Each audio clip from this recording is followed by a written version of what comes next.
li amri wahlul 'uqdatam min lisani yafqahu qawli. Amma ba'du.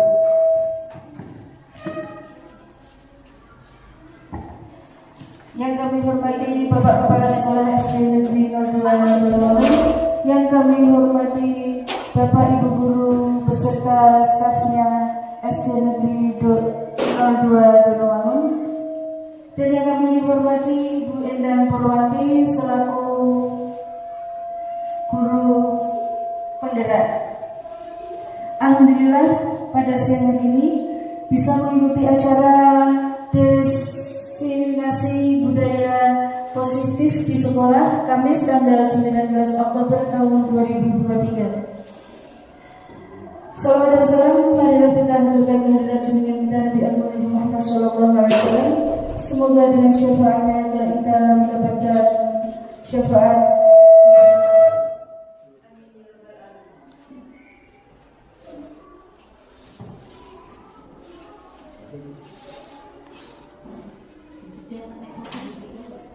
diseminasi budaya positif di sekolah. Acara yang pertama pembukaan, acara yang kedua diseminasi budaya positif di sekolah, acara yang ketiga tanya jawab, acara yang keempat penutup. Menepati acara yang pertama pembukaan, marilah kita buka acara diseminasi budaya positif di sekolah ini dengan bacaan basmalah. Bismillahirrahmanirrahim. Terima kasih kami sampaikan. Semoga dengan pembacaan basmalah tadi dapat memperlancar acara pada pagi hari ini.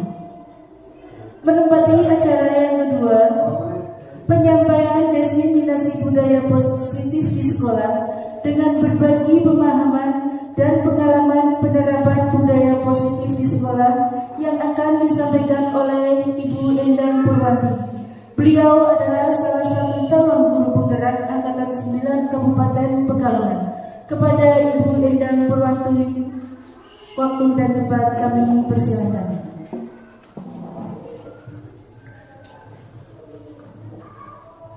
Bismillahirrahmanirrahim. Assalamualaikum warahmatullahi wabarakatuh. Alhamdulillah wa syukurillah wa la haula wa la quwwata illa billah. Rabbi shrahli sadri wa yassirli amri wahlul 'uqdatam min lisani yafqahu qawli. Yang terhormat Bapak Takyun SPDSD selaku Kepala Sekolah SD 2 Donowangun dan Bapak Ibu Guru SD 2 Donowangun yang berbahagia. Marilah kita selalu memanjatkan puja dan puji syukur kehadirat Allah Subhanahu wa taala yang telah melimpahkan rahmat, taufik serta hidayahnya kepada kita semua sehingga pada siang hari ini kita bisa berkumpul dalam acara berbagi pemahaman dan pengalaman penerapan budaya positif di sekolah. Bapak Ibu yang saya hormati, di sini saya adalah calon guru penggerak angkatan 9 dengan tugas, ada tugas untuk aksi nyata yaitu modul 1.4, yaitu untuk berbagi pengalaman dan penerapan budaya positif di sekolah kita ini. Mari kita mulai saja Bapak Ibu. Tujuan dari diseminasi ini adalah melalui penjelasan tentang disiplin positif, peserta mampu membedakan antara hukuman, konsekuensi, dan restitusi. Melalui diskusi dan pemberian contoh, peserta dapat mengimplementasikan membuat keyakinan kelas di kelas masing-masing. Dan melalui video penyelesaian kasus menggunakan segitiga restitusi, peserta dapat mempraktekkan di sekolah. Yang akan dipelajari pada saat hari ini yang didiseminasi adalah konsep budaya positif. Sebelumnya saya mohon maaf, di sini bukan saya menggurui atau yang lainnya, karena ini adalah yang saya dapatkan di guru penggerak, di program guru penggerak angkatan 9 ini. Mudah-mudahan nanti Bapak Ibu semua ada angkatan 11 ini bisa mengikutinya dengan baik. Langsung lanjut ya, konsep budaya positif. Yang pertama adalah perubahan paradigma belajar, yang kedua disiplin positif, yang ketiga motivasi perilaku manusia, yang keempat kebutuhan dasar manusia, posisi kontrol restitusi, keyakinan kelas, dan diakhiri dengan segitiga restitusi. Nah, untuk pertanyaan pemantik Bapak Ibu. Nah, ini Bapak Ibu kira-kira yang sudah dilaksanakan Bapak Ibu di sekolah kita itu ya, setuju atau tidak ini? Hukuman dapat mendisiplinkan anak, setuju apa tidak Ibu? Bapak? Setuju. Pemberian hukuman dengan hal positif seperti membaca atau membersihkan halaman sekolah dapat meningkatkan disiplin anak, setuju apa tidak? Setuju. Pak Taknya setuju juga. Yang ketiga, memberi penghargaan dapat meningkatkan motivasi belajar anak. Setuju. Setuju. Oke. Nah, kalau Bapak Ibu setuju, mari kita pelajari satu per satu. Yang pertama adalah pembelajaran dengan paradigma baru. Pembelajaran paradigma baru ini adalah merupakan pembelajaran yang berorientasi pada penguatan kompetensi dan pengembangan karakter yang sesuai dengan profil pelajar Pancasila. Profil pelajar Pancasila itu ada berapa Bapak Ibu? 6 ya? Ada 6. Nah, kan ada lagunya, sudah hafal kan? Biasanya dihafalkan satu persatu, mungkin tidak hafal. Sekarang belajar bersama-sama dengan nyanyian ya, lagu profil pelajar Pancasila. Yang keras Bapak Ibu ya. Ayo 1, 2, 3. Pelajar Pancasila beriman dan bertakwa pada Tuhan yang Esa dan berakhlak mulia, berkebinekaan global, gotong royong mandiri, kreatif dan bernalar kritis. Itu diharapkan anak-anak itu tahu tentang paradigma baru. Sekarang paradigma baru yang kita pelajari itu yang bagaimana? Nah, ini adalah disiplin positif. Disiplin di sini biasanya Bapak Ibu sudah mengetahui kira-kira disiplin itu biasanya berhubungan dengan apa Bapak Ibu? Waktu. Dengan waktu. Terus apa lagi? Taat, patuh. Terusan biasanya kalau tidak disiplin biasanya hubungannya disiplin dengan apa lagi? Hukuman ya, dengan hukuman juga biasanya kalau tidak menjalankan disiplin itu biasanya kan ada konsekuensinya, ada hukuman, ada kepatuhan, itu kan berkaitan dengan itu, ada taat. Nah, sekarang disiplin positif itu sendiri apa? Disiplin positif dalam budaya kita adalah di mana menjadi sesuatu yang dilakukan seseorang pada orang lain untuk mendapatkan kepatuhan.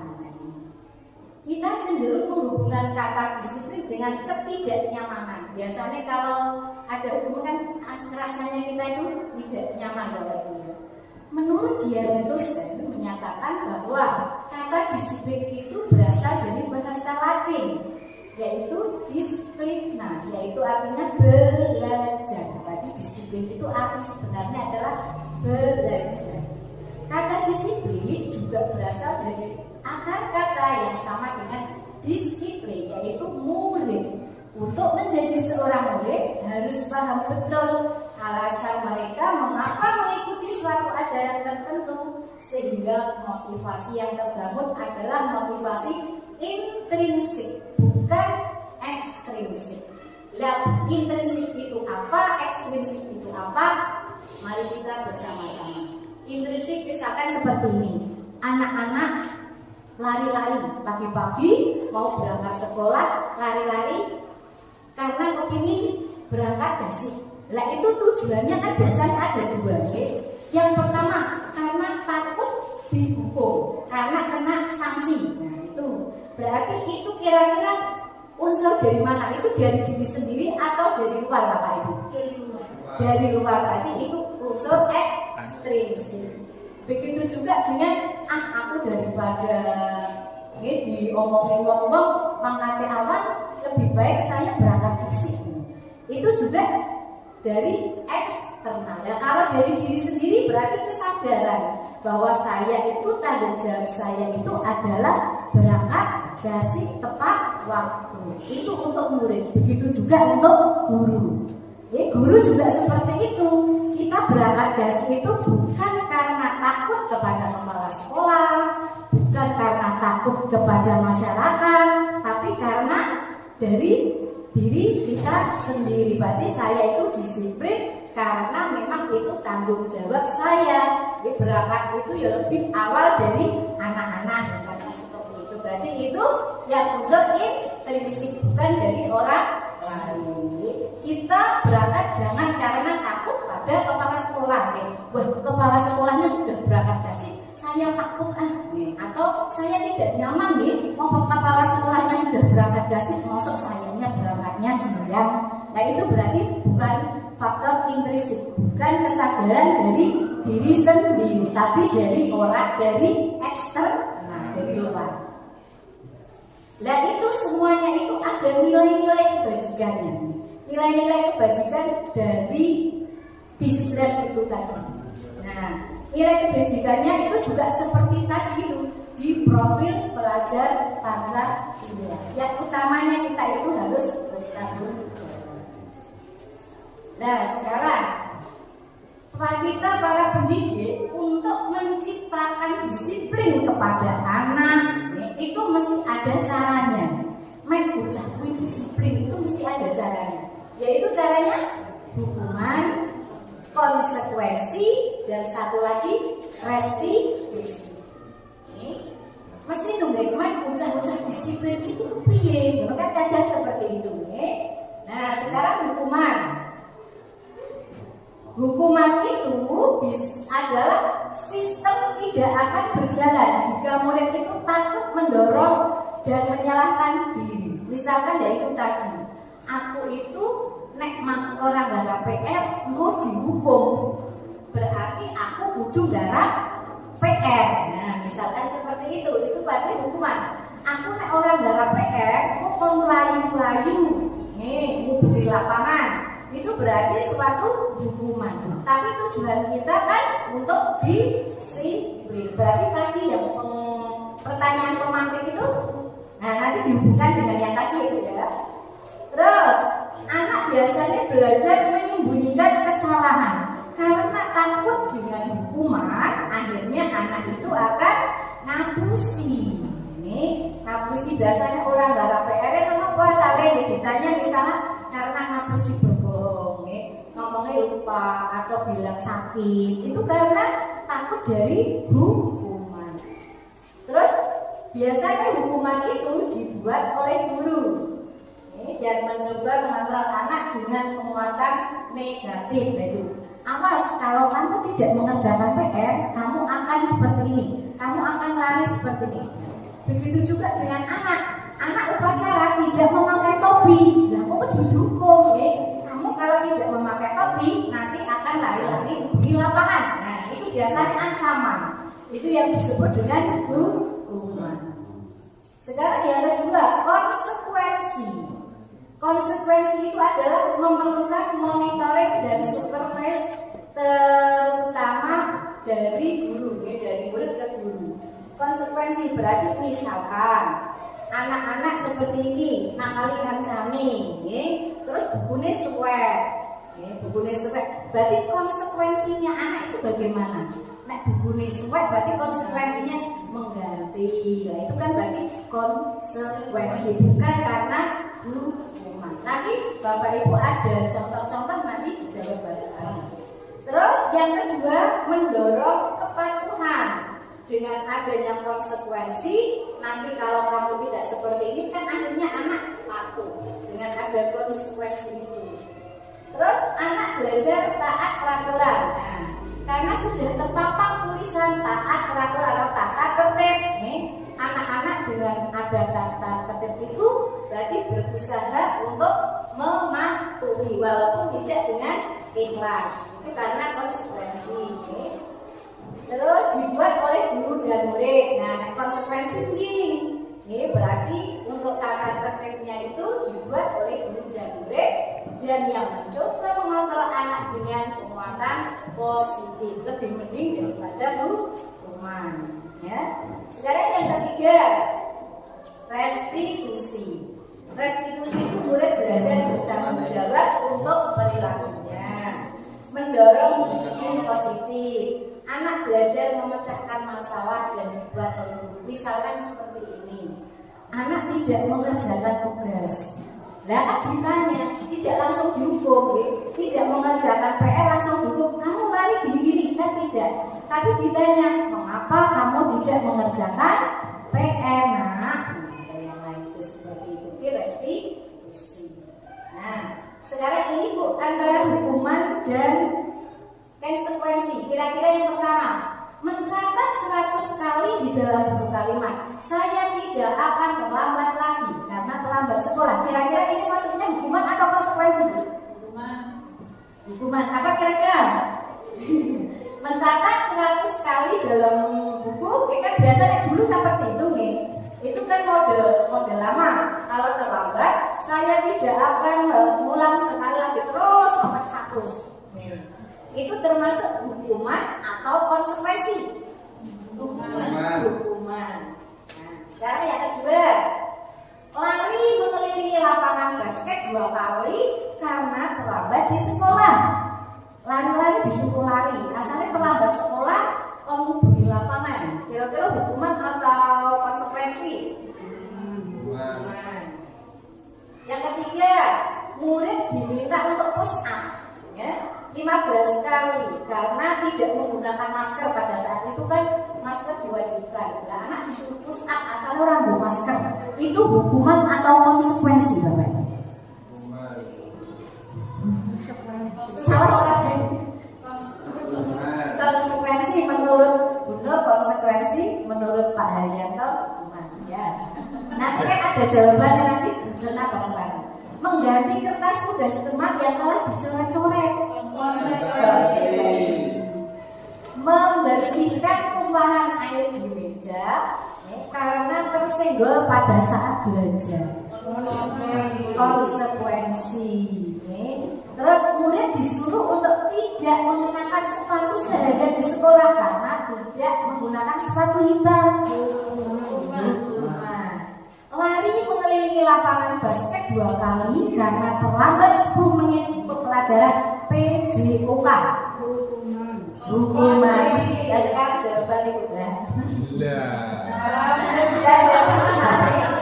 Mencatat 100 kali berarti jawabannya hukuman. Ya, coba bener tadi. Lari mengelilingi juga hukuman. Murid disuruh push up hukuman. Tadi sudah benar semua. Selain yang lari mengelilingi lapangan basket 2 kali karena terlambat 10 menit untuk pelajaran PDOK. Mengapa kok konsekuensi tidak hukuman? Karena kalau konsekuensi itu mengandung pendidikan. Terus, hukuman tidak. Kalau hukuman itu kepentingan fisik. Pendidikan fisik. Nah ini kan lari karena semua temannya juga berlari. Ya ini kan PDOK, temannya juga berlari. Akhirnya berarti konsekuensi. Kalau temannya tidak berlari, mungkin itu termasuk hukuman. Berarti Bapak Ibu sudah bisa membedakan antara hukuman dan konsekuensi. Nah sekarang perbedaannya, tadi kan berarti panjenengan yang mengerjakan sudah betul semua kecuali satu kok tadi. Nah berarti yang perbedaannya sekarang antara hukuman dan konsekuensi. Kalau hukuman biasanya sesuatu yang menyakitkan harus terjadi seperti tadi Bu Malia ketika dengan fisik ya. Nah ini. Tapi kalau konsekuensi sesuatu yang harus terjadi, memang harus terjadi kan karena konsekuensi itu sendiri. Yang kedua, membuat anak sakit, ya, fisik maupun hati untuk jangka waktu yang lama. Berarti untuk jangka waktu yang lama itu anak-anak jadi mungkin benci dengan gurunya, ya, kan akhirnya benci dengan pelajaran itu. Misalkan pada saat olahraga di push up dan apa, tapi karena hukuman akhirnya nanti anak itu malas dengan pelajaran PDOK atau dengan matematika, itu kan nanti akan membenci anaknya. Tapi kalau konsekuensi membuat anak merasa tidak nyaman, tapi dalam jangka waktu yang pendek. Yang ketiga, anak membenci kedisiplinan. Dengan hukuman itu nanti anak akan benci. Semit teman.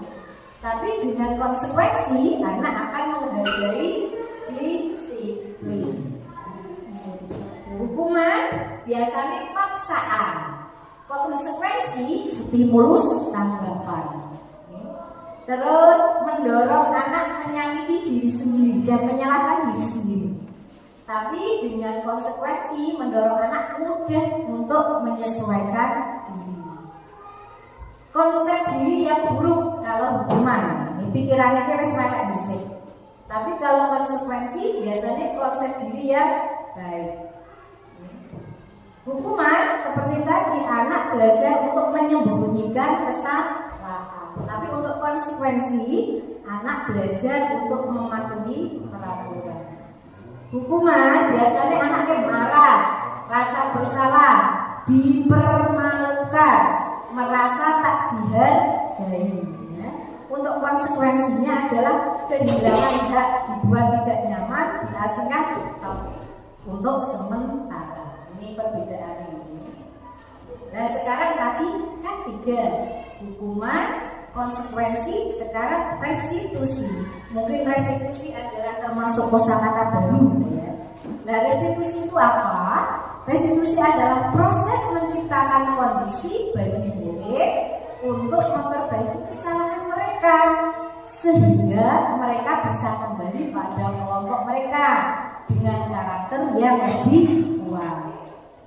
Restitusi juga merupakan proses kolaboratif yang mengajarkan murid untuk mencari solusi masalah mereka dan membantu murid berpikir tentang orang seperti apa yang mereka inginkan atau menjadi tujuan mulia dan bagaimana mereka harus memperlakukan orang lain. Itu menurut dosen tahun 2004. Nah ini identitas sukses.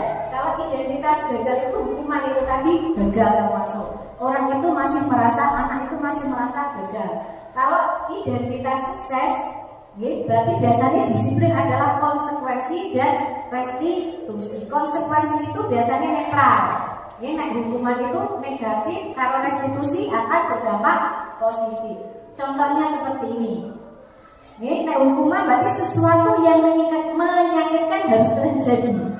Akhirnya yang tadi itu membenci. Tapi konsekuensi sesuatu yang harus terjadi. Restitusi merupakan pilihan. Nah itu contoh-contohnya ya.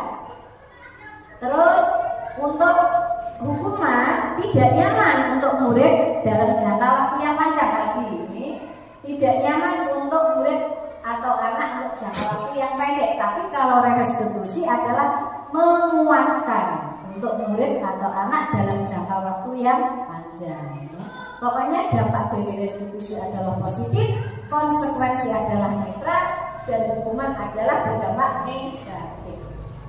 Nah sekarang ciri-cirinya dulu restitusi. Yang pertama, bukan untuk menebus kesalahan, namun untuk belajar dari kesalahan.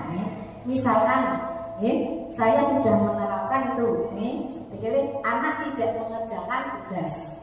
Setelah anak tidak mengerjakan tugas itu tidak langsung dihukum, tapi ditanya apa alasannya. Terus nanti anak tersebut sesuai dengan keyakinan kelas atau tidak.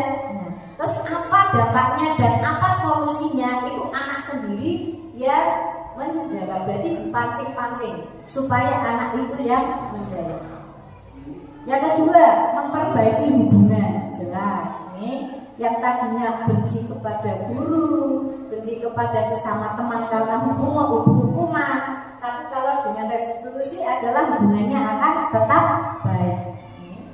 Terus yang ketiga, tawaran bukan paksaan. Itu restitusi. Restitusi menuntut untuk melihat ke dalam diri. Itu kayak mau kayak kesadaran diri dari intrinsik. Restitusi juga mencari kebutuhan dasar yang mendasari tindakan. Restitusi diri adalah cara yang paling baik. Restitusi fokus pada karakter bukan tindakan. Restitusi fokus pada solusi bukan mencari kesalahan. Dan restitusi mengembalikan murid yang berbuat salah pada kelompoknya. Nanti ada contoh sendiri di segitiga restitusi. Nah sekarang anak itu tadi melakukan kesalahan, melakukan yang lain-lain itu karena ada dorongan kebutuhan dasar manusia. Anak-anak mungkin pada sama mempunyai kebutuhan dasar seperti kita, seperti guru. Yang pertama adalah bertahan hidup, ingin mendapatkan kasih sayang dan rasa diterima, penguasaan, kebebasan dan kesenangan. Nah ini ada contoh ini Bu, kasus. Coba nanti dipecahkan bareng-bareng ya. Ini kasusnya seperti ini. Ibu Ani, guru kelas 1 di SD Sukamaju sedang bingung menghadapi ulah salah satu murid di kelasnya. Doni namanya. Beberapa anak di kelas 1 telah datang padanya dan mengeluhkan Doni sering meminta bekal makan siang mereka dengan paksa. Jika Anda menghadapi situasi seperti ini, apa yang akan Anda lakukan? Menurut Anda, kira-kira apa alasan Doni melakukan hal itu? Nah, bagaimana Ibu, sing guru kelas 1? Kira-kira kalau ada anak sing selalu merampas bekal, selalu menang sendiri, itu kira-kira diapakan Bu? Apa langsung dijiwit atau dihukum atau yang lainnya? Diapakan kira-kira? Cari dulu penyebabnya. Ya, terus kemudian ya digali kok bisanya seperti ini. Gimana apa dari rumah tidak sarapan atau gimana? Kemudian didudukkan, dikasih tahu, dinasihati. Iya betul, seperti perbuatan seperti itu tuh tidak baik. Kalau di rumah sebaiknya ya sarapan dulu biar tidak lapar, tidak makanan orang lain. Iya. Kemudian apa lagi ya? Ya itu. Ya, tapi kira-kira alasannya Doni, berarti alasannya Doni itu tadi ya. Kepingin apa kira-kira Bu? Nek dalam dihubungkan dengan dalam apa namanya? Dalam kebutuhan dasar manusianya ini. Kira-kira kepingin apa? Kepingin kasih sayang boleh, ingin mencari perhatian boleh juga karena penguasa, kepingin menguasai. Ya biasanya kan ada anak seperti itu dia ingin menguasai. Kowe kudu lungo nang kene, ojo lungo nanti. Kalau kan seperti itu kan anak seperti itu menguasai ini. Begitu juga ini berarti ingin menguasai anak-anaknya mereka kabeh kepada dia. Nah itu solusinya seperti tadi Bu Lutfi yang ketika ini tepat sekali, berarti didudukan, diberi nasihat dengan cara yang baik. Oke, ini sekarang ada kasus lagi, kasus yang kedua tentang kebutuhan dasar manusia yang tadi itu. Dinda seorang anak kelas 3 SD. Nah, Pak Haryanto ini begitu tiba di rumah sepulang sekolah nangis dan mengadu pada ibunya bahwa dia benci sekali pada Ibu Rani, gurunya. Menurut Anda, kebutuhan apa yang berusaha dipenuhi oleh Dinda? Jika jawabnya seperti ini, nanti di bawah ada jawabannya. Bila Anda berada dalam posisi Bu Rani dan mendengar informasi dari ibunya Dinda tentang perasaan Dinda hari itu, apa yang akan Anda lakukan pada Dinda besok ketika Dinda masuk sekolah agar kebutuhan Dinda terpenuhi? Jawabannya Dinda seperti ini. Ibu guru bilang aku tidak boleh bersenandung sewaktu mengerjakan tugas. Katanya kelas harus tenang, tidak ada suara kan, nggak seru. Nah, Dinda itu ternyata jawabnya seperti itu, nangis, murung. Jawabnya ini kayak ngono asalnya aku bersenandung dengan dasar ada anak saya senang ngembang ya. Itu tidak diperbolehkan karena kelas itu harus tenang. Nah, itu berarti anak tersebut butuh apa Bu? Nah, dihubungkan dengan kebutuhan dasar tadi itu. Butuh ini kebutuhan dasarnya tak buka dari ya. Nah ini bertahan hidup, kasih sayang, terima, penguasaan, kebebasan, kesenangan, kebebasan dan kesenangan, kebebasan dan kesenangan. Nanti ada jawabannya. Terus yang kedua, ibu guru tidak menyapaku hari ini, padahal aku kan pakai jepit rambut baru. Perhatian. Kasih sayang dan ingin diterima. Aku aja, dengerin ibu guru aja. Tapi nangis karena bosen. Itu aku sebel deh, gambarku tidak rapi, malah ibu guru nunjukin ke teman-teman di kelas kita. Kalau misalnya rapi, gambar rapi tunjukin teman-temannya. Ini gambaran kesenangan rapi gitu, kan guru nganu apa pada teman-temannya. Itu membuat Dinda sakit. Nah berarti Dinda kepingin apa itu? Kasih sayang. Nah ini ya, tadi yang guru bilang, nah kesenangan, ini kasih sayang. Bagi aku bosen loh. Sepertinya kepinginnya berarti kepingin bebas. Aku sebel, gambarku tidak rapi kok malah ditunjukkan ke teman-teman. Berarti ini menguasai sebetulnya. Berarti bukan sudah tahu apa itu kebutuhan dasar, berarti bukan sudah menerapkan, sudah tahu. Nah, kebutuhan anak itu kan bisa bertahan hidup, kepingin kasih sayang, bagaimana perlakuan kita sebagai guru kepada anak. Penguasaan kan harus tahu anak itu pingin menguasai atau tidak. Kebebasan anak juga kepingin kebebasan juga kesenangan. Kita harus tahu dalam hal itu. Nah, Bapak Ibu sudah bisa menjawab ini, berarti tahu. Nah, sekarang motivasi perilaku manusia. Perilaku manusia itu kepinginnya dorongannya itu apa? Ada 3 ini. Ini 1, untuk menghindari ketidaknyamanan atau hukuman. Aku pokoknya yo disiplin gue asalnya daripada untuk hukuman. Yang kedua, untuk mendapatkan imbalan atau penghargaan dari orang lain yang dalam. Makanya kasih.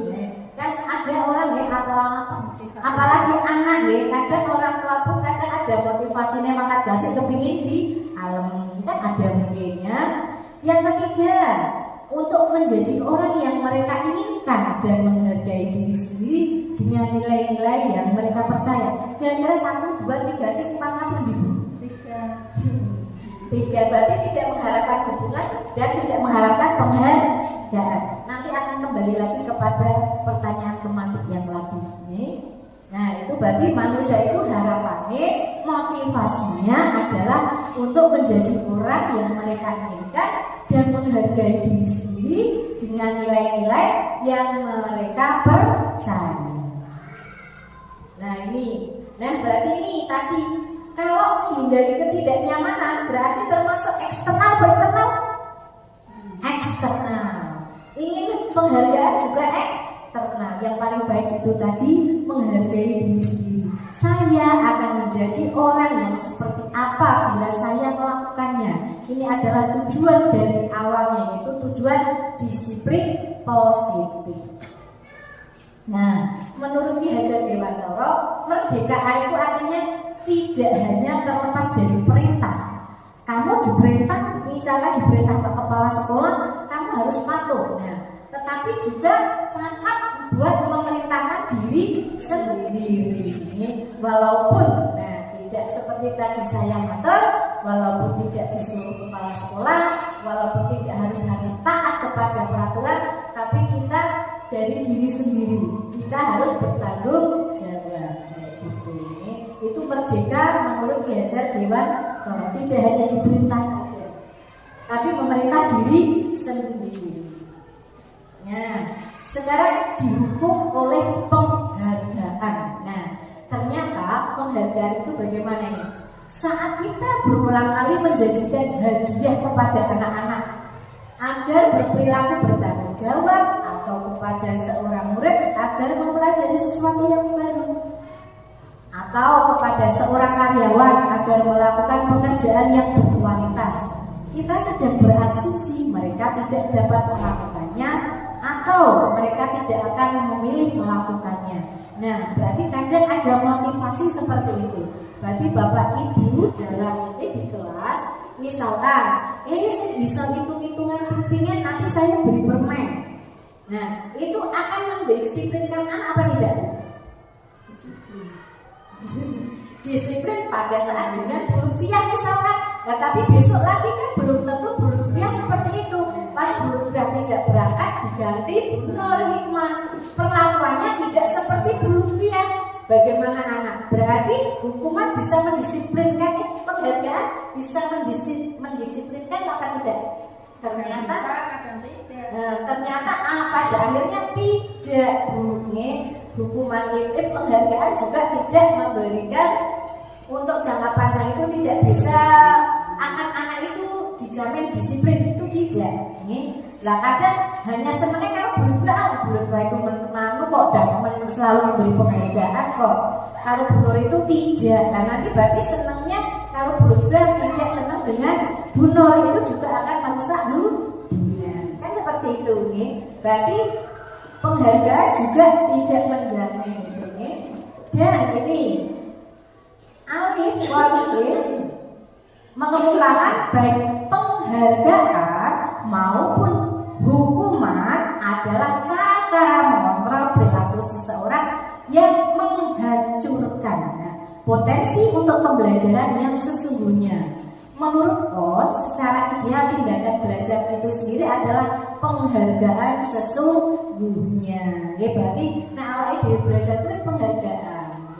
Ojo dicela, jangan sering dibiasakan menjadi mendapatkan penghargaan. Jangan sering.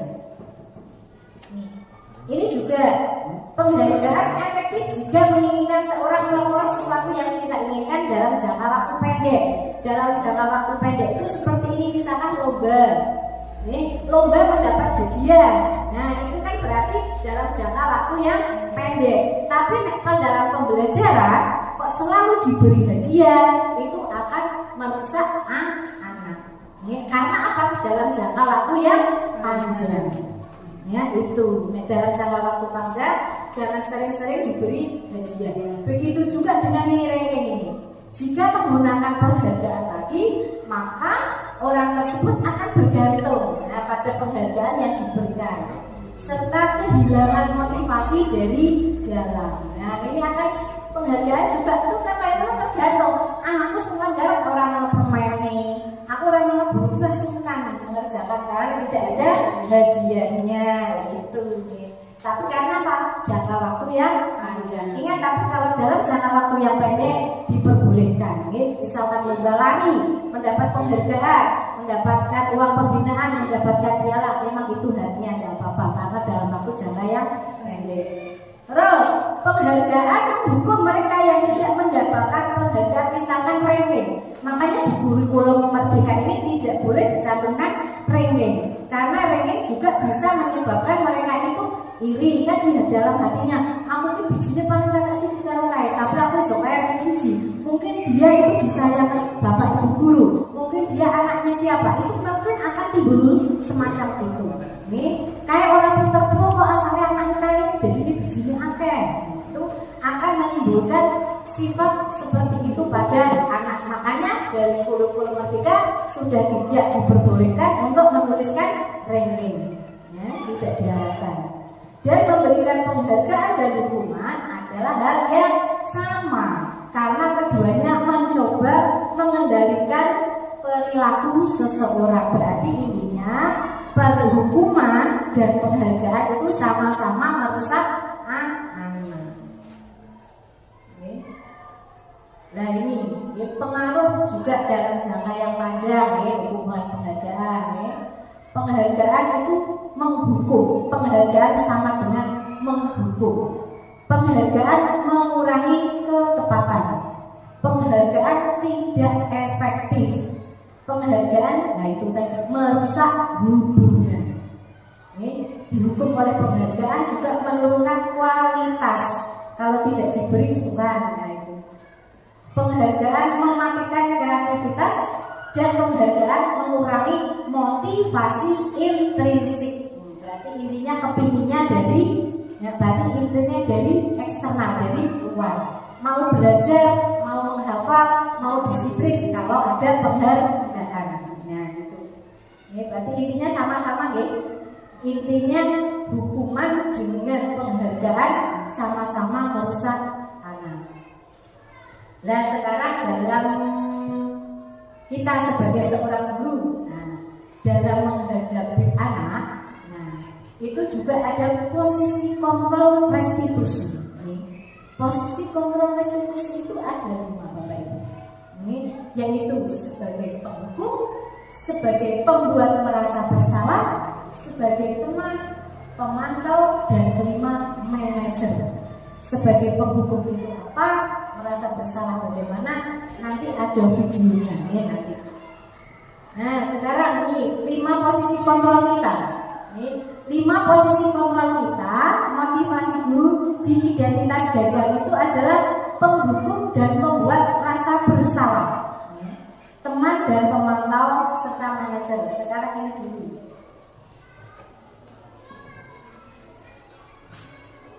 Posisi kontrol. Nah penghukum menghadik biasanya menunjuk-nunjuk atau menyindir-nyindir. Itu adalah tipe guru penghukum. Misalkan ada anak terlambat, kamu tuh biasa pasti selalu terlambat. Nih, itu langsung penghukum. Adalah membuat rasa bersalah. Apa kamu tidak kasihan? Berangkat selalu terlambat. Nanti saya bilangin pada orang tuamu loh. Nah, itu berarti membuat rasa bersalah. Nanti anaknya, ya aku kira aku lagi betul-betul dulu nih, sebagai bapak atau ibu gitu nih. Itu membuat anak merasa bersalah. Ini juga ada dampaknya nanti nih. Teman. Nah, ini teman juga ada dampaknya itu. Nanti akan gantung. Kamu mana kok tidak mengerjakan PR? Tenang, tidak apa-apa nih. Ayo kerjakan nih. Yuk kita bersama tuntut guru nih. Karena kamu tidak mengerjakan PR, yuk kita garap di sekolah. Itu juga dampaknya. Nah, dampaknya anak itu akan ketergantungan. Orang kaya ki orang garap PR, orang kaya ki mau esok mana? Nah orang garap PR ki ditutupi dulu, yang orang disengeni. Nah itu sebagai posisi teman. Nih, terus ada posisi pemantau. Kalau posisi pemantau ini harus diingatkan, awas ada PR, tanggung jawab misalkan. Nah itu hanya pemantau saja. Nih, pemantau saja. Ini juga hasilnya nanti anak akan mau mengerjakan kalau diawasi. Kalau tidak diawasi, anak tersebut tidak mau mengerjakan. Nah sekarang kalau manajer nih menanyakan pertanyaan-pertanyaan seperti yang Bu Dwi tadi ketika itu didudukkan, itu anaknya akan menguatkan kepribadiannya. Misalkan tidak mengerjakan PR ditanya, mengapa kamu kok tidak mengerjakan PR? Nah, oh karena tidur larut malam. Terus kenapa kamu kok tidurnya larut malam? Oh karena main ini game. Nah, sekarang solusinya bagaimana? Gitu. Bagaimana kalian untuk besok tidak bisa lambat lagi? Mengapa? Bagaimana caranya? Nanti anak sendiri yang menjawab, kita yang memberi pancingan-pancingan dengan pertanyaan. Nah ini 5 posisi kontrol kita. Bagi di antara penghukum merasa bersalah teman pemantau manajer, yang paling bagus yang mana? Manajer. Dan diharapkan Bapak Ibu sebagai pendidik, nah setelah diseminasi ini diharapkan supaya bisa menjadi posisi manajer. Jangan sekali-kali menjadi posisi penghukum. Ya. Nah sekarang ini watak guru ini gimana? Ada pertanyaan. Saya kecewa sekali dengan Muna. Kira-kira apa ini? Penghukum merasa bersalah atau teman merasa bersalah? Saya kecewa sekali dengan Muna. Merasa bersalah. Kamu tidak pernah benar melakukannya. Penghukum merasa bersalah, teman, pemantau, atau manajer? Penghukum, kamu tidak pernah benar melakukannya. Ayolah, lakukan demi saya ya. Apa yo? Sebagai apa? Posisi apa? Kontrol apa? Teman, ayolah lakukan demi saya ya. Nah, sebagai teman, bagaimana kamu bisa menyelesaikan masalah ini? Manajer, ya berarti anaknya ditanya. Terus kamu selalu yang paling terakhir. Kalau garap-garap itu gumet, mesti paling terakhir. Aduh, Nah, penghukum. Ya, berarti gurunya kan menghukum ini. Nah, kamu selalu yang paling terakhir. Ya, asalnya kadang harus punya polefikan. Kadang guru kan tidak sabar. Ya. Nah, itu kan berarti sebagai penghukum. Kamu tidak akan mendapatkan bintang bila tidak menyelesaikan tugas ini. Nah, kamu tidak akan mendapatkan penghargaan kalau tidak mengerjakan tugas ini. Berarti posisi kontrol kita sebagai pemantau. Berapa kali sih saya sudah mengatakan pada kamu merasa bersalah? Itu nanti anaknya akan merasa bersalah. Ingat, bukan apa yang telah saya lakukan pada kamu, teman. Kamu itu tidak akan pernah berhasil dalam kehidupan ini langsung divonis. Ini bisa bakal pintar kamu terus. Berarti posisi kita sebagai penghukum. Apa rencanamu untuk menyelesaikan masalah ini? Misalnya, itu adalah sebagai posisi sebagai manajer. Nah, sekarang kita lanjut dengan materi selanjutnya yaitu keyakinan kelas. Keyakinan kelas itu adalah kesepakatan kelas yang dibuat berdasarkan nilai-nilai kebajikan universal. Keyakinan kelas itu kalau dulu adalah tata tertib atau peraturan kelas. Tapi kalau peraturan kelas biasanya yang membuat adalah guru. Tapi kalau keyakinan kelas adalah yang membuat bersama dengan siswa. Saya sudah menerapkan itu, sudah mencoba membuat keyakinan kelas. Ternyata anak juga asik. Nah, saya sudah mempraktekkan untuk membuat keyakinan kelas. Nah, ini keyakinan kelas pembentukannya yaitu keyakinan kelas berupa pernyataan-pernyataan universal yang kebaikan ya. Pernyataan keyakinan kelas senantiasa dibuat dalam bentuk positif. Misalkan kan dulu kan jangan membuang sampah sembarangan, dilarang mencontek. Nah, itu kan berarti kalimat-kalimat yang depannya ada negatifnya. Nah, itu anak nanti diajari. Keyakinan kelas hendaknya tidak terlalu banyak sehingga mudah diingat dan dipahami oleh semua warga kelas. Dan keyakinan kelas sebaiknya sesuatu yang dapat diterapkan di lingkungan tersebut serta semua warga kelas hendaknya ikut berkontribusi dalam pembuatan keyakinan kelas lewat kegiatan curah pendapat. Misalkan seperti ini. Anak-anak, kita itu di ruangan kelas ini senang nggak kalau bersih? Senang mesti anak seperti itu. Kalau senang bersih berarti harus bagaimana? Nah, berarti kan harus disapu kan. Nah, yang nyapu siapa? Yang piket bu. Nah, berarti yang piket itu harus gimana? Oh, yang piket harus bertanggung jawab. Nanti anaknya sendiri yang mengatakan seperti itu. Oh, berarti yang piket harus berangkat hasil. Misalkan kan seperti itu. Terus misalkan kalau ada sampah bagaimana? Kan dibuang bu, buangnya di mana? Kan berarti selalu dipancing. Anak itu selalu untuk bisa menjawab. Oh, buangnya di tempat sampah. Berarti nanti dibuat keyakinan kelas. Oh, membuang sampah di tempat yang telah disediakan atau di tempat sampah aja. Jangan dilarang membuang sampah sekarang. Pokoknya ini jangan apa itu? Ojo nganti kalimat negatif. Terus ada lagi mau dilarang mencontek. Nah, zaman dulu kan seperti itu nih. Kamu kalau mengerjakan tugas, bagaimana sebaiknya? Apakah menyontek atau tidak? Tidak bu guru lah. Bagaimana harus bagaimana?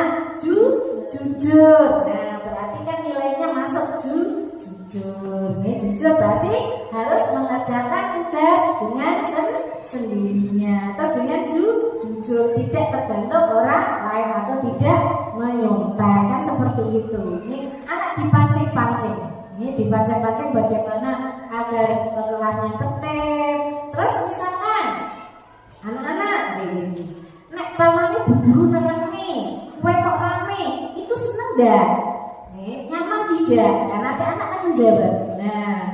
Nah, kalau seperti itu bagaimana caranya supaya jelas bu guru menerangkan semua tenang? Oh, berarti mendengarkan saat bu guru menerangkan atau pembelajaran seperti itu.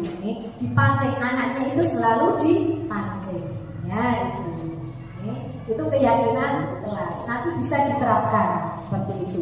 mudah. Pokoknya keyakinan kelas itu yang dibuat oleh kita dan anak-anak dan disepakati dan disetujui. Misalkan itu tadi kan satu-satu maju ya. Terus ini setuju apa tidak?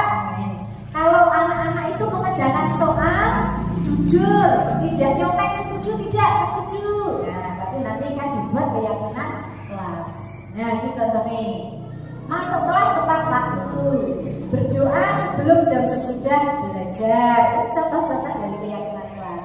Menjaga kebersihan kelas. Setelah anak-anak kalau kotor itu gimana, nyaman tidak? Nah, itu nanti terus langsung dibuat kesepakatan kelas.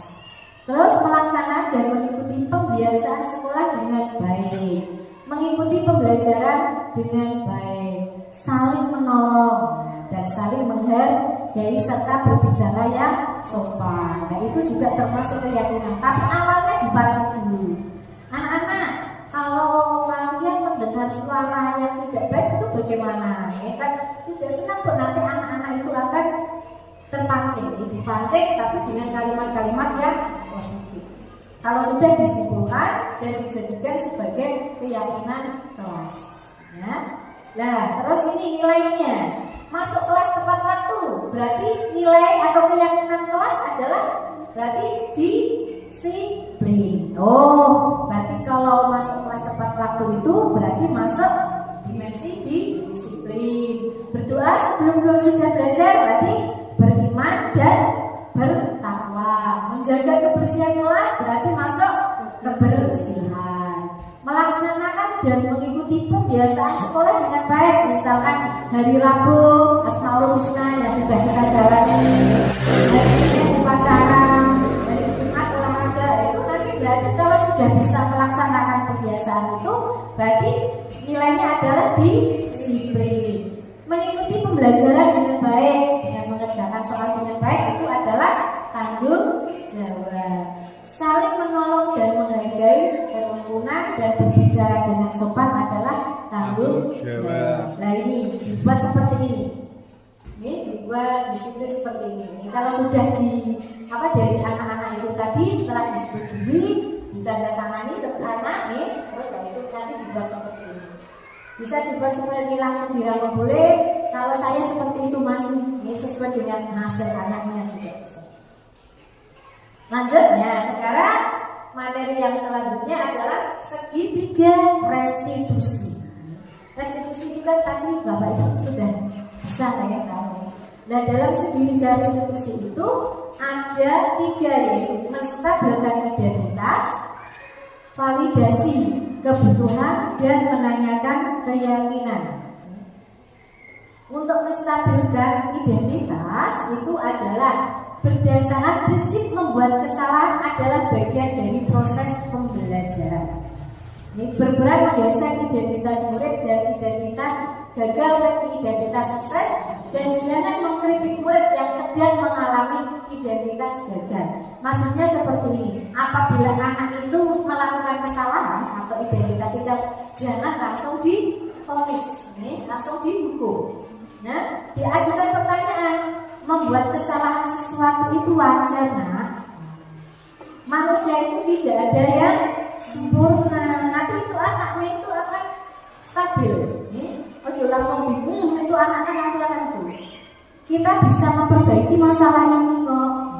Saya tidak menanyakan kesalahan, tapi fokus memperbaiki masalah ini. Apakah saat ini kamu tengah menjadi orang baik untuk dirimu sendiri? Nanti ada videonya, saya membuat video kemarin yaitu tentang Irni tidak mengerjakan tugas pada saat saya pergi. Saya tugas, terus cara ada tugas luar di kabupaten itu, terus anak tak beri tugas, terus tidak mengerjakan. Nah isunya kan bagus setelah dinilai kok orang Irni, padahal ini berangkat. Nah saya tanya, ini mengapa kemarin tidak itu?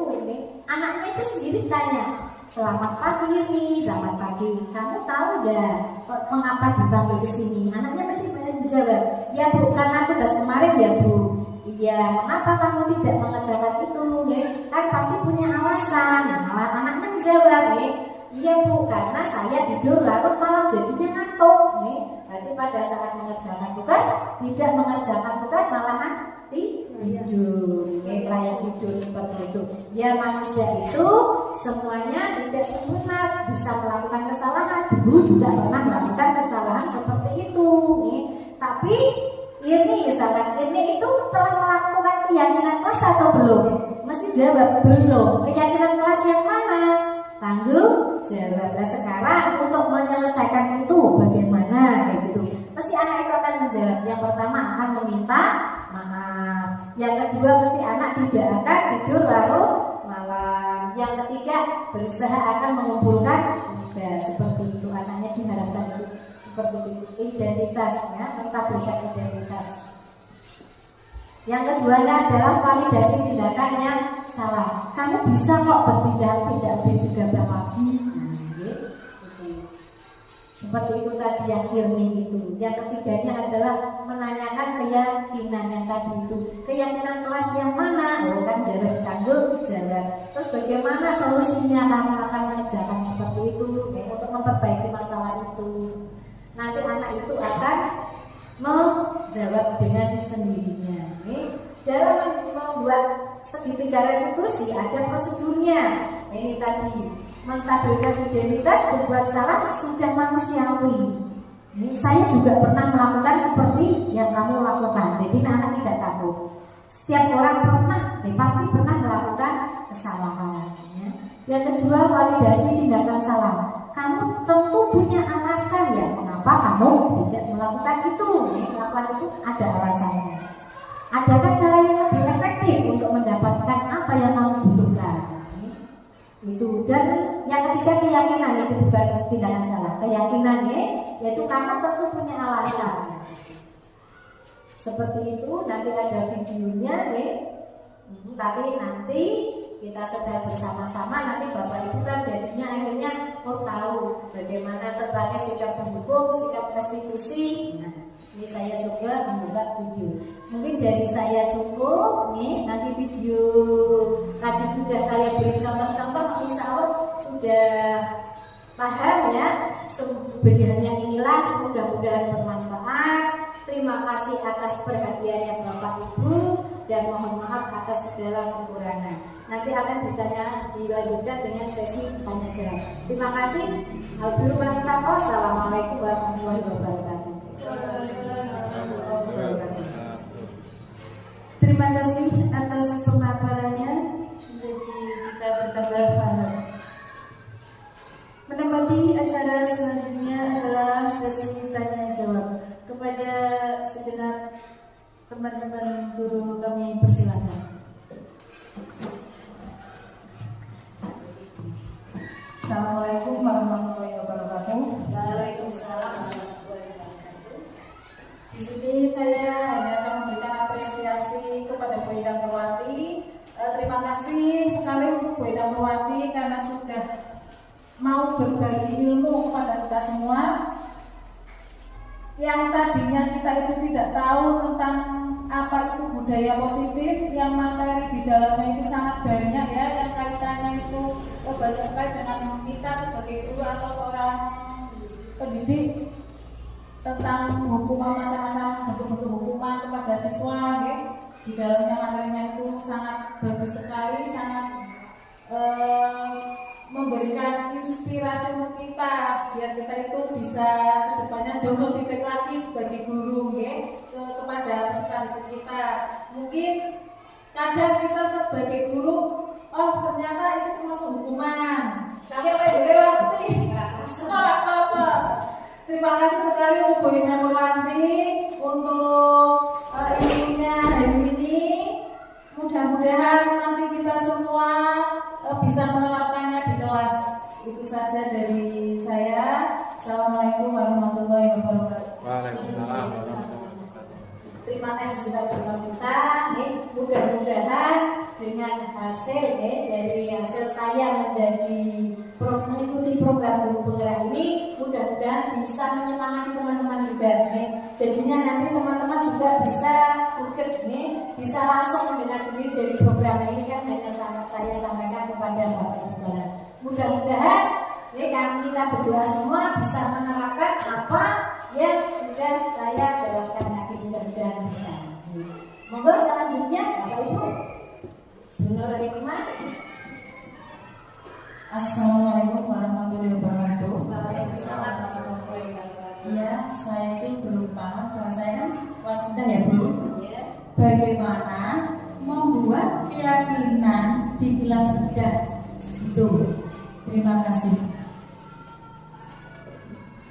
Ya, yang keyakinan kelas di kelas tinggi mesti tahu ya, karena dipancing-pancing tahu, terus bisa menyimpulkan. Tapi kalau di kelas rendah kan mesti susah nih. Tapi dengan celutukan-celutukan itu, misalkan seperti tadi dengan celutukan-celutukan, anak-anak, kalian kepingin nggak kelas ini bersih? Mesti pengen kayak gitu.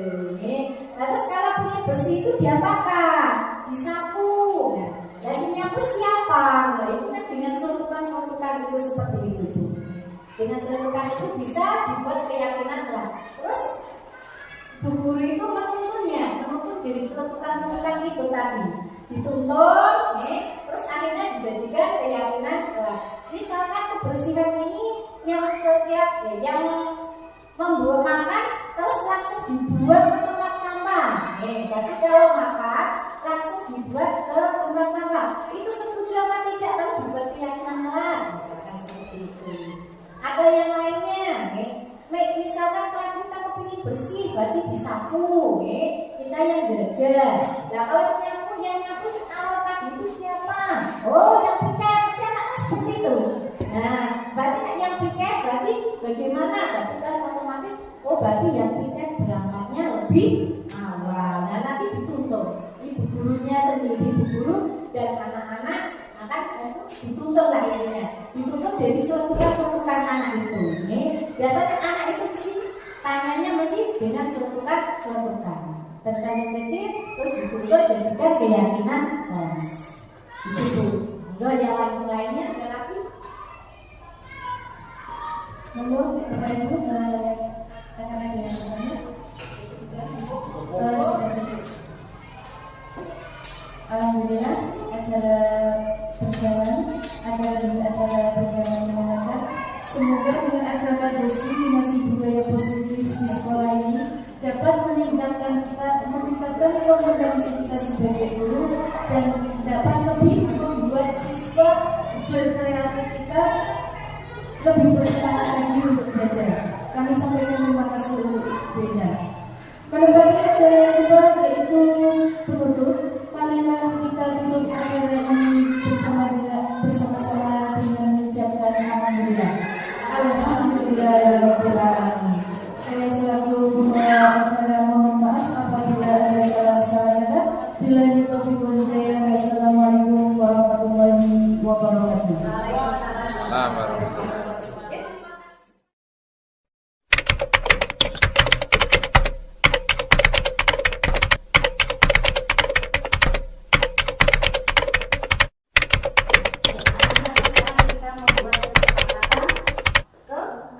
Bagaimana kelas kita itu untuk menjadi tertib. Untuk menjadi tertib berarti kita harus membuat kesepakatan kelas, di mana kesepakatan kelas itu nanti untuk dijadikan kita sebagai apa Kak? Pedoman. Berarti kita itu kelas itu ingin jadi kelas yang bagaimana, apakah yang ingin kebersihannya, ketertibannya, atau bagaimana cara menghormatinya. Dimulai ya sekarang ya. Coba sekarang yuk dimulai. Tulis ayo mulai 1, 2, 3 yuk. Kelas kita itu pinginnya kepingin bagaimana? Tulis satu-satu. Nanti kalau sudah kalian maju ditempel di sini. Itu sebagai pedoman kelas kita yang disebut dengan keyakinan kelas. Di mana keyakinan kelas itu kita buat bersama antara murid dan guru, tidak hanya guru saja. Kalau dulu yang membuat guru saja namanya peraturan kelas atau tata tertib. Sekarang keyakinan kelas. Monggo, silakan. Sudah belum? Belum, yuk buat keyakinan kelas yang mana yang kamu inginkan. Yang kalian inginkan itu yang bagaimana kelas kita supaya bersih, supaya indah, supaya tertib, bagaimana?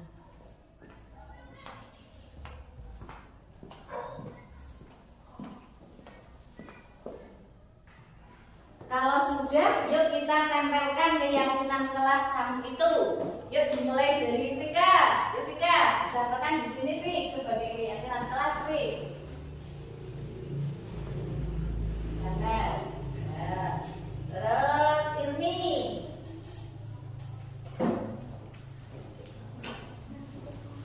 Ira.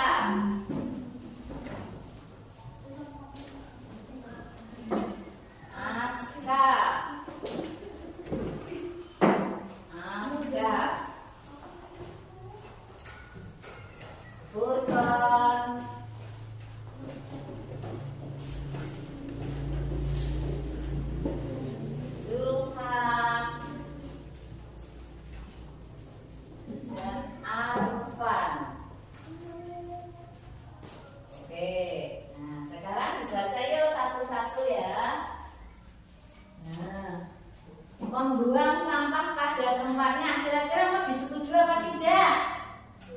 Disetujui, berarti kalian nanti sudah sepakat sebagai keyakinan kelas kita, apabila ada sampah dibuang pada tempatnya. Kecuali itu, jika kalian lihat sampah juga harus diapakan?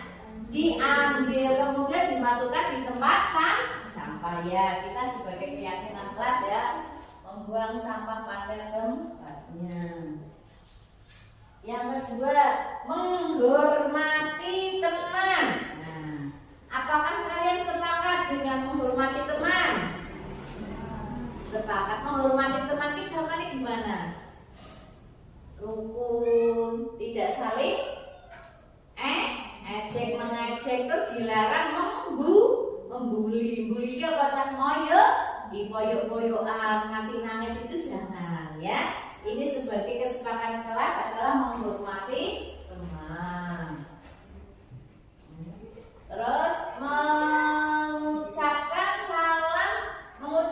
salam jika mau masuk. Sepakat apa tidak? Sepakat, berarti setiap kali keluar kelas masuk harus mengucapkan salam. Jadi sepakatan ya.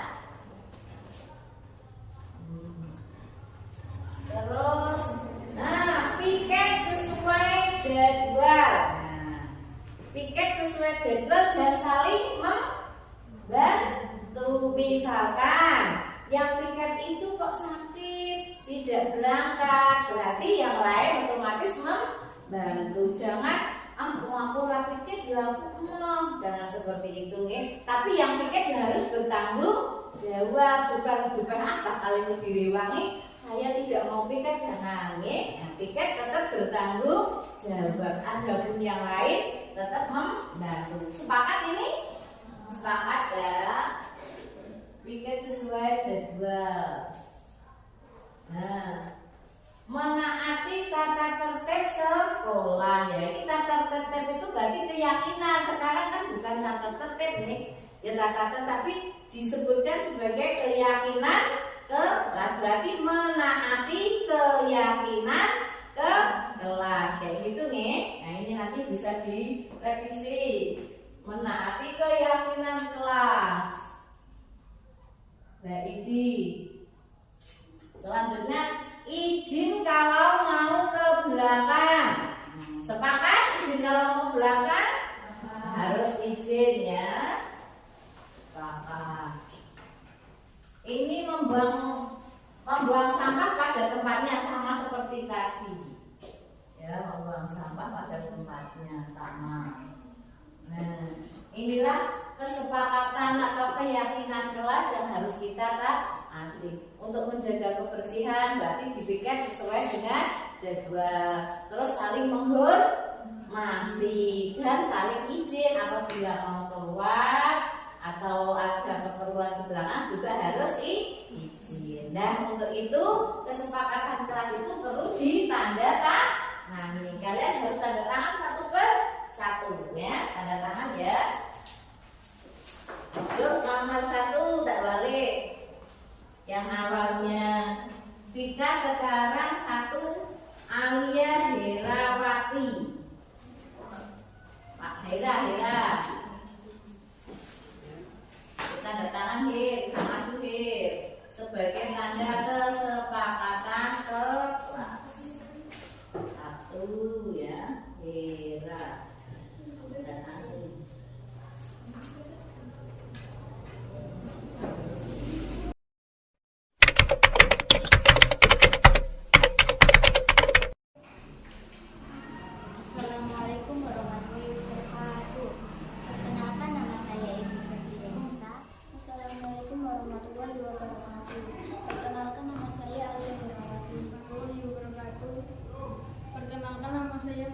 Ustazah.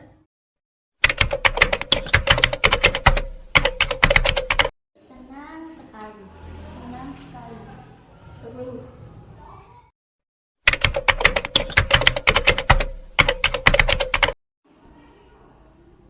Penting sekali. Penting sekali.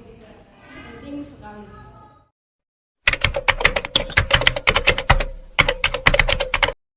Karena dapat menumbuhkan rasa tanggung jawab. Dapat membuat kita disiplin. Dapat menghargai orang lain.